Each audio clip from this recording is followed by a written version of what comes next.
सभी भक्तजनों को जय श्री कृष्ण। श्री सुखदेव जी कहते हैं, परीक्षित, रुक्मिणी जी का बड़ा भाई रुक्मी भगवान श्री कृष्ण से बहुत द्वेष रखता था। उसको यह बात बिल्कुल सहन ना हुई कि मेरी बहन को श्री कृष्ण हर ले जाएं और राक्षसी रीति से बलपूर्वक उसके साथ विवाह करें। रुक्मी बलि तो था ही, उसने एक अक्षौहिणी सेना साथ ले ली और श्री कृष्ण का पीछा किया।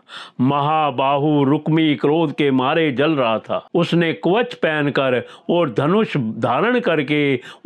धारण करके समस्त नरपतियों के सामने यह प्रतिज्ञा की कि मैं आप लोगों के बीच में यह शपथ करता हूँ, यदि मैं युद्ध में श्री कृष्ण को ना मार सका और अपनी बहन रुक्मिणी को ना लुटा सका तो अपनी राजधानी कुंदनपुर में प्रवेश नहीं करूंगा। परीक्षित यह कहकर वह रथ पर सवार हो गया और सारथी से बोला, जहां कृष्ण हो वहां शीघ्र से शीघ्र मेरा रथ ले चलो। आज मेरा उसी के साथ युद्ध होगा। आज मैं अपने तीखे बाणों से उस खोटी बुद्धि वाले ग्वाले के बल वीर्य का घमंड चूर चूर कर दूंगा। देखो तो उसका साहस। वह हमारी बहन को बलपूर्वक हर ले गया, तू मेरी बहन को चुरा कर कहाँ भागा जा रहा है? अरे मंद, तू बड़ा मायावी और कपट युद्ध में कुशल है। आज मैं तेरा सारा गर्भ खर्ब किए डालता हूँ। हे परीक्षित, रुक्मी की बुद्धि बिगड़ गई थी। वह भगवान के तेज प्रभाव को बिल्कुल नहीं जानता था। इसी से इस प्रकार बहक बहक कर बातें करता हुआ वह एक ही रथ से श्री कृष्ण के पास पहुंचकर ललकारने लगा, खड़ा रह, खड़ा रह।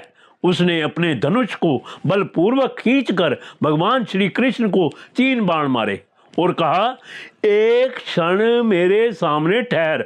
यदि वंशियों के कुल कलंक जैसे कौवा होम की सामग्री चुरा कर उड़ जाए, वैसे ही तुझे धरती पर सुला नहीं देते। उसके पहले ही इस बच्ची को छेद सुनकर भगवान श्री कृष्ण मुस्कुराने लगे। उन्होंने उसका धनुष काट डाला और उस पर 6 बाण छोड़े। साथ ही भगवान श्री कृष्ण ने 8 बाण उसके 4 घोड़ों पर और 2 सारथी पर छोड़े और 3 बाणों से उसके रथ की ध्वजा को काट डाला। तब रुक्मी ने दूसरा धनुष उठाया और भगवान श्री कृष्ण को 5 बाण मारे।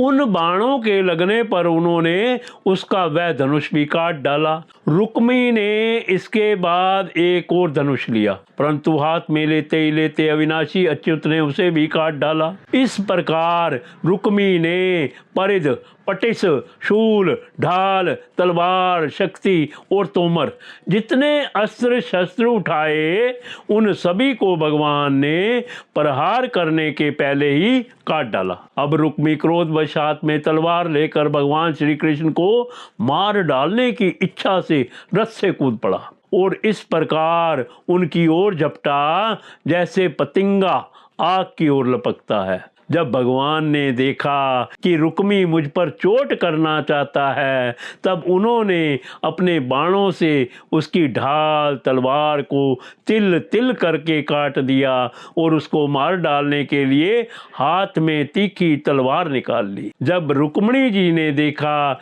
ये तो हमारे भाई को अब मार ही डालना चाहते हैं, तब वे भय से विहल हो गए और अपने प्रियतम पति भगवान श्री कृष्ण के चरणों पर गिरकर करुण स्वर में बोली, देवताओं के भी आराध्य देव जगतपते, आप योगेश्वर हैं। आपके स्वरूप और इच्छाओं को कोई जान नहीं सकता।